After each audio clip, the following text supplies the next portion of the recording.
Hey, I'm Amanda. Hey, I'm Allie. Hey, I'm Priya. And we are occupational therapy students at UAV. Paying attention to sleep hygiene is one of the most important ways that you can set yourself up for a better sleep. Strong sleep hygiene means having both a bedroom environment and daily routines that promote consistent, uninterrupted sleep.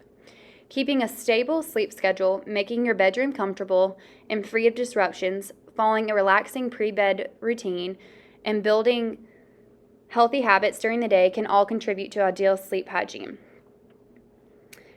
Sleep hygiene encompasses both environmental and habits that can pave the way for higher quality sleep and better overall health.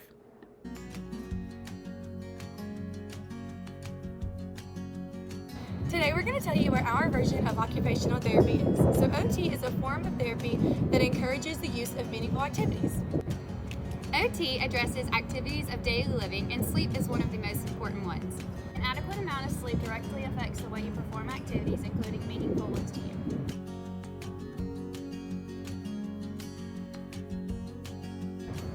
So sleep hygiene is important because it keeps you alert and energetic for the next day, which improves your mood. It lowers the risk of many heart-related issues like heart disease, obesity, and Alzheimer's. It fights off anxiety and depression. It can improve your mental and physical well-being and increase your overall quality of life.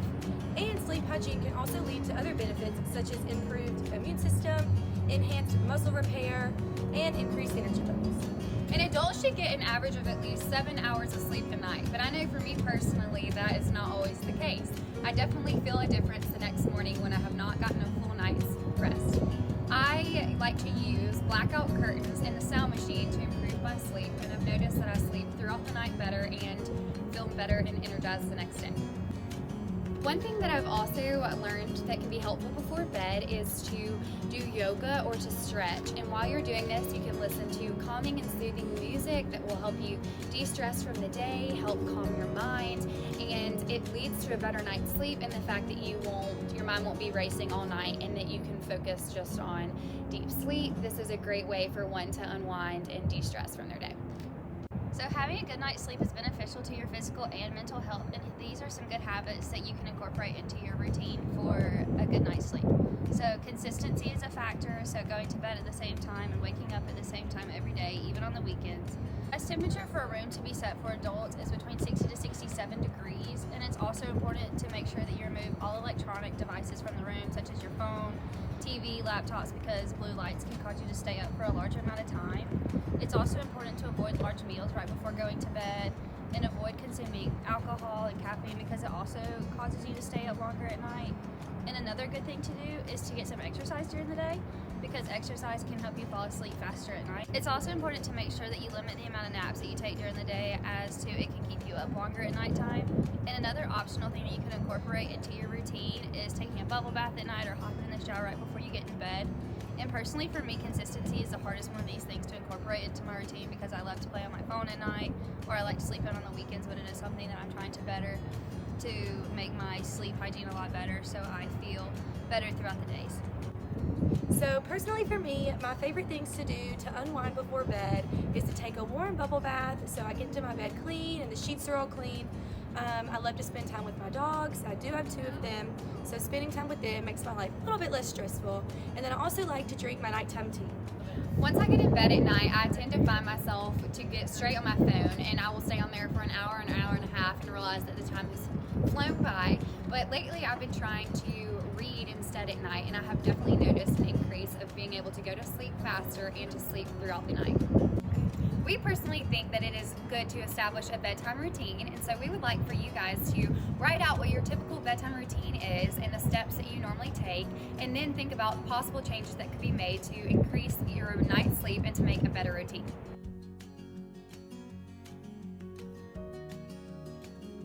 So after some research, our group decided that there were 5 important steps in order to establish a good bedtime routine. So establish a bedtime and a wake-up time. That goes back to the consistency as well. Set room to desired temp and make sure the room is comfy and cozy. Put away all electronic devices. Maybe try to plug your phone in a different room. So put away all electronic devices. Apple, I know, has a setting that you can do not disturb on, so that would be a good way to kind of lessen all the notifications from that day.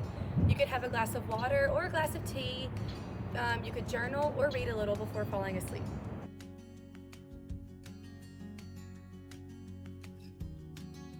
So we just wanted to share our bedtime routines in case there's something that maybe you enjoy, want to incorporate into yours. So at night, I like to hop in the shower right before I get into bed, and then I make a cup of tea, and I drink my tea while I do my nightly devotional, and about 9:30 I always put my phone on Do Not Disturb and go to sleep.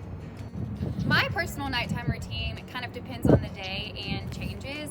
I'm trying to be more consistent lately, especially during school, but I tend to take off my makeup first, wash my face, and then I like to brush my teeth. Sometimes I'll get in the shower after this, depending on what I've done throughout the day. And then once I get in bed, I have tried to limit screen time and have also done devotionals, and I love to read my book at night.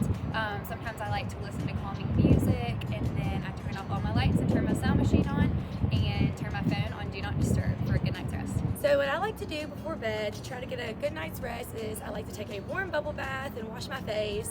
I let my dogs out, so hopefully they won't wake me up in the middle of the night. I put them in their little bedroom so they can go to sleep, set my temperature on about 68 or 69 degrees. And then I'll make my glass of tea or a cup of tea, and then I'll read my book, turn my sound machine on, and go to sleep.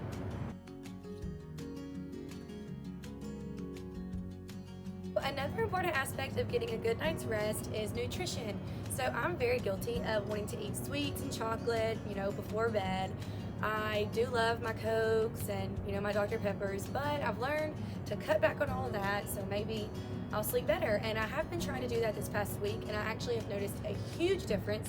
I don't wake up near as much in the middle of the night, and I wake up feeling more refreshed. One thing that I have noticed that is helpful when I'm trying to get a good night's sleep is to go to the restroom right before bed. This helps me not wake up throughout the middle of the night and to get a solid sleep without any disturbances. I know that we've kind of thrown a lot of steps and tips out there, and it may seem a little bit unattainable, but there are apps that you can track your sleep with. I know if you have an Apple Watch or even a Fitbit, anything like that, you can track your sleep, and it will track your REM cycles that you're in, so you know whether you're in a deep sleep, light sleep, or how many times that you wake up in the middle of the night. If you don't have an Apple Watch or a Fitbit, you can also just get an app on your phone, and I think that's a really good way to, just see how you're sleeping throughout the night. Also, if you don't even want to fool with any electronics, because I know I sometimes have even trouble with getting apps. So if you don't want to fool with electronics or an app on your phone, you can always just grab a piece of paper and a pen and just track what you eat or what you drink before bed. So if you don't get a good night's rest, you can see the similarities in the nights before. Can't fall asleep within 20 minutes of laying in bed. Another idea is to get up and do a quiet activity that doesn't involve a lot of light, such as reading a book or going and doing like a puzzle before bed, just to assist you in falling asleep easier. We know it can be hard to get sleep, and it's easier said than done, but sleep benefits your overall health and well-being, which affects the occupations you do on a day-to-day basis. So it's important to get it. You can keep notes of what works for you and what doesn't. It may be a trial and error process, but we're confident that with these steps, you'll be able to achieve a better night's sleep. We hope that we didn't put you to sleep through this, but with that being said, happy sleeping! Thank you guys for sticking through to the end of the video. We hope that you found our tips super helpful. I just wanted to go over this handout that we made as a reference for you guys. These are just 5 tips summarizing everything that we've talked about so far. It serves as a simple routine, but make sure to do what is best for you. You can customize it however you'd like. So number 1, establish a bedtime and a wake-up time. This also goes back to being consistent, even on the weekends, as hard as that is. Number 2, make sure the room is comfortable and the thermostat is set at the desired temperature. Number 3, put away all electronic devices. Number 4, enjoy a glass of water or a cup of tea. Number 5, allow yourself to journal or read a book to unwind and de-stress from the day before going to bed.